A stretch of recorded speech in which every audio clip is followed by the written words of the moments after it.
नवंबर का महीना था। हल्की ठंड और ऊपर से झमाझम बारिश हो रही थी। नवंबर के महीने में उसने अपनी याद में कभी ऐसी बारिश नहीं देखी थी। खिड़की से बाहर दूर अक्षरधाम मंदिर रोशनी में नहाया हुआ शांत खड़ा था। रात के 11 बजने वाले थे और ये शायद आखिरी मेट्रो अक्षरधाम स्टेशन से अभी अभी गुजरी थी। अंकल प्लीज आज आप यहीं रुक जाओ मेरे पास। किट्टू की आवाज सुनकर उसका ध्यान भंग हुआ। बर्थडे पार्टी खत्म हो चुकी थी। पड़ोस के सब बच्चे खा पीकर मस्ती कर अपने अपने घर चले गए थे। अब कमरे में केवल वे 3 ही लोग थे, निकिता, 6 साल की बेटी किट्टू और सुभाष। मम्मा आप अंकल को रुकने के लिए बोलो, किट्टू ने सुभाष का लाया गिफ्ट पैकेट खोलते हुए कहा। बारबी डॉल को देखकर वो फिर खुशी से चिल्लाई, uncle you are so lovely, thank you कहते हुए किट्टू सुभाष के गले से लिपट गई। अब तो मैं आपको बिल्कुल नहीं जाने दूंगी, किट्टू ने फिर से कहा और उछलकर सोफे पर बैठे सुभाष की गोदी में बैठ गई। किट्टू ही क्यों, आज तो निकिता का भी मन था कि सुभाष यहीं रुक जाए, उसके पास, उसके करीब, बेहद करीब। निकिता की सोचने भर से धड़कनें बढ़ने लगी। सुभाष ने नजरें उठाकर निकिता की ओर देखा। किट्टू बेटा, अंकल तो रुकने को तैयार है, लेकिन मम्मा से तो परमिशन लेनी ही पड़ेगी ना।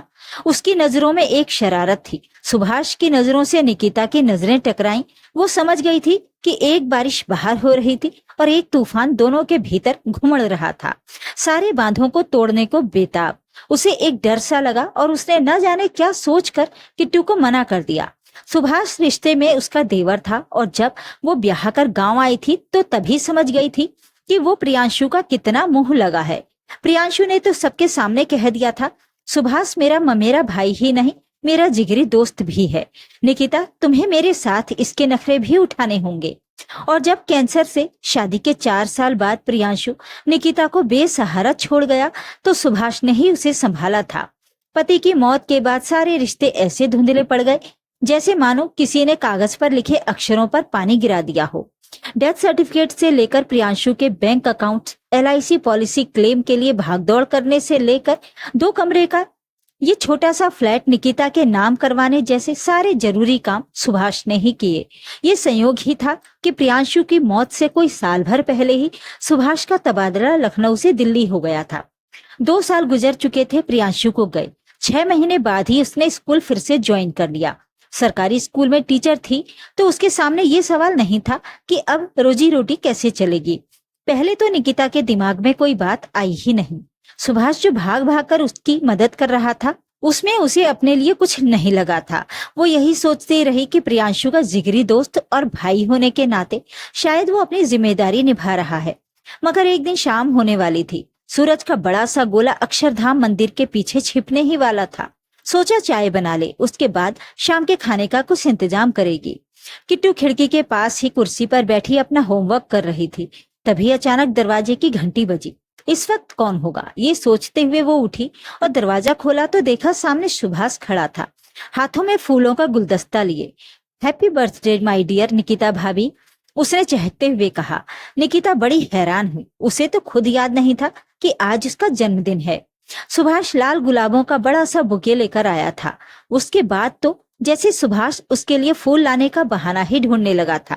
कभी भी शाम को आकर दरवाजे की घंटी बजा देता और कहता, आज शाम बेहद खूबसूरत है, आपकी जुल्फों की तरह। ये फूल आपकी जुल्फों के नाम, ये फूल आपकी मुस्कुराहट के नाम, ये फूल आज की सुरमई शाम के नाम। पहले तो उसे लगा सुभाष उसका मन बहलाने के लिए ऐसी हरकतें कर रहा है, लेकिन एक दिन रसोई में जब वो खाना बना रही थी और किट्टू ट्यूशन गई थी तो सुभाष मदद के बहाने उससे बेहद करीब सटकर खड़ा हो गया। उसे अपनी गर्दन पर उसकी गर्म सांसें दहकती सी लगी। अचानक लगा उसके भीतर भी कोई आग धधक उठी है जो अभी तक राख के नीचे दबी पड़ी थी। अब निकिता के कान भी दरवाजे की घंटी की आवाज सुनने को बेचैन रहने लगे थे। ये बात तो वो भी समझ रही थी कि अब सुभाष और उसके बीच की सारी दूरियां मिटने वाली हैं।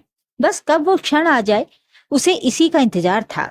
भीतर से कहीं सवाल भी उठ रहे थे। ये तुम क्या करने जा रही हो? एक बच्ची की माँ हो, क्या सीखेगी किट्टू तुमसे? मगर तुरंत ही वो अपने बचाव में उठ खड़ी होती है कि मैं अपने तन की मन की चाहतों को कहाँ दफन कर दूं? क्यों मैं अपनी ख्वाहिशों का कत्ल कर आत्महत्या करूं? और सुभाष, वो किट्टू को भी तो कितना प्यार करता है, एक बाप की तरह। मैं किट्टू की खुशियों के लिए ये सब कर रही हूँ।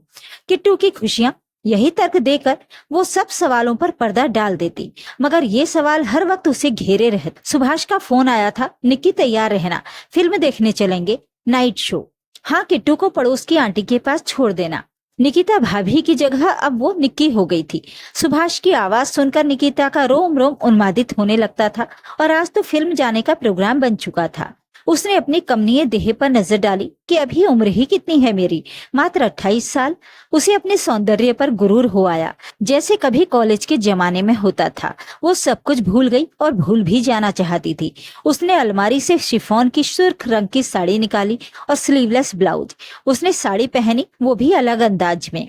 शिफॉन की नाभि दर्शना साड़ी और स्लीवलेस ब्लाउज में वो कयामत ढा रही थी। दरवाजे की घंटी बजी तो उसने भागकर दरवाजा खोला। सुभाष उसे देखता ही रह गया। दरवाजा बंद कर उसने निकिता को कसकर बाहों में भर लिया। निकिता भी उसकी मजबूत बाहों के गर्म घेरे में पिघल जाना चाहती थी। जल्दी चलो, पिक्चर का वक्त हो गया है, उसने खुद को सुभाष की बाहों से छुड़ाते हुए कहा। किट्टू, किट्टू बेटा, उसने आवाज लगाई। बेटा, मम्मा और अंकल बाजार जा रहे हैं, आप सामने वाली आंटी के यहाँ रह जाना थोड़ी देर। किट्टू ने कुछ नहीं कहा, लेकिन वो निकिता को अजीब तरीके से देख रही थी आज, जैसे कि अपनी ही माँ को पहचान नहीं पा रही हो। सुभाष के लिए भी किट्टू की नजरों में कुछ ऐसे ही भाव थे कि निकिता भीतर तक हिल गई।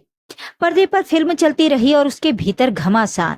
सुभाष ने कई बार उसे बाहों में भरने, उसे छूने की कोशिश की, लेकिन आज उसके भीतर कोई और ही तूफान चल रहा था।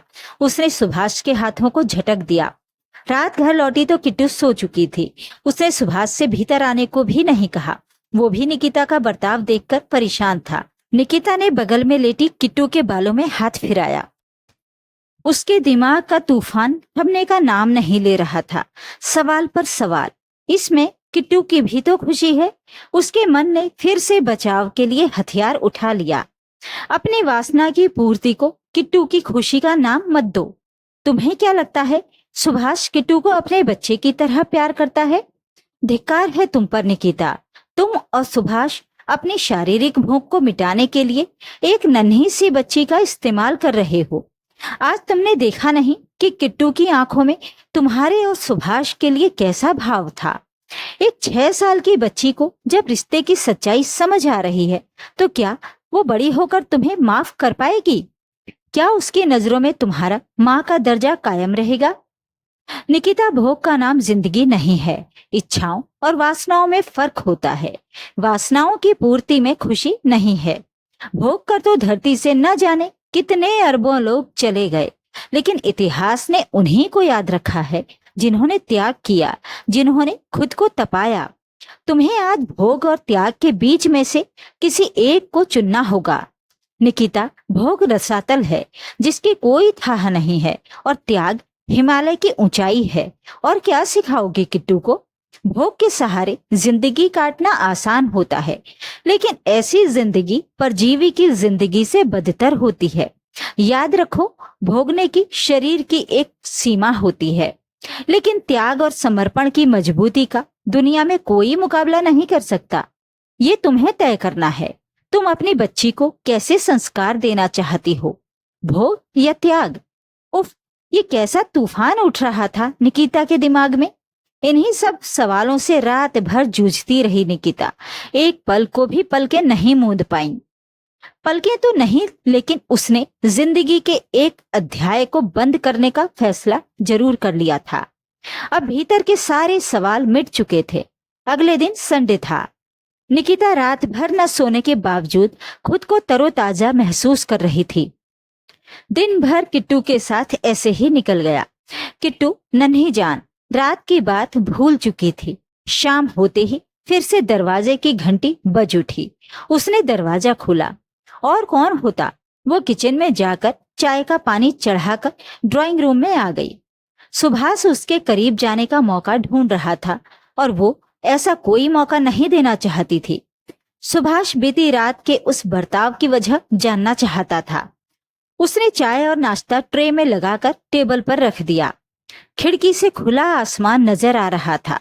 दूर आसमान में पंछी उड़ रहे थे। हर रोज की तरह अक्षरधाम मंदिर के पीछे सूरज डूब रहा था।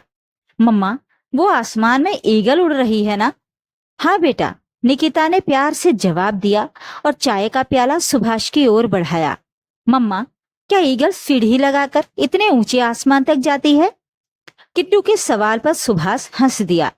नहीं बेटा, ईगल के अपने पंख इतने मजबूत होते हैं कि उसे किसी के सहारे की जरूरत ही नहीं पड़ती। वो सारे आसमान में उड़ती है, लेकिन सिर्फ और सिर्फ अपने पंखों के सहारे।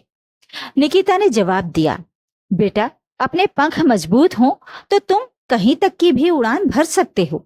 सीढ़ी के सहारे आसमान में नहीं उड़ा जा सकता। निकिता ने खिड़की के पास खड़ी किट्टू के बालों में उंगलियां घुमाते हुए कहा और सुभाष की ओर देखा। सुभाष उसकी निगाहों की ताब न ला सका। आज निकिता की आंखों में एक भूख, एक लालसा, एक समर्पण की जगह गजब का आत्मविश्वास था। ये क्या हो गया था निकिता को? लेकिन कुछ कुछ उसे भी समझ में आ रहा था। चाय खत्म की और सुभाष बिना कुछ कहे उठकर चला गया। निकिता ने किट्टू को गले से लगाया और उसका माथा चूम लिया। मेरी किट्टू भी ईगल की तरह मजबूत पंखों वाली बनेगी और आसमान में उड़ेगी। हमें नहीं चाहिए सीढ़ी। मम्मा, आप इस सूट में बहुत अच्छी लग रही हो। रात वाली साड़ी आप कभी मत पहनना। मम्मा, कल रात मैं डर गई थी। मुझे लगा था आप मुझे छोड़कर जा रही हो। निकिता ने किट्टू को और कसकर गले से लगा लिया। तो ये थी आज की कहानी। इस कहानी के बारे में अपनी राय कमेंट बॉक्स में जरूर लिखें। वीडियो को लाइक और शेयर कर दीजिए। चैनल को सब्सक्राइब जरूर कर लें ताकि आपको रोज अच्छी अच्छी कहानियां सुनने को मिल सकें। और हाँ, आज से वीडियो को हाइप करना तो बिल्कुल भी मत भूलिएगा। कमेंट बॉक्स के साइड में आपको हाइप का ऑप्शन मिलेगा, इसी पर आपको क्लिक करना है। तो फिर मिलते हैं एक और कहानी के साथ। नमस्कार।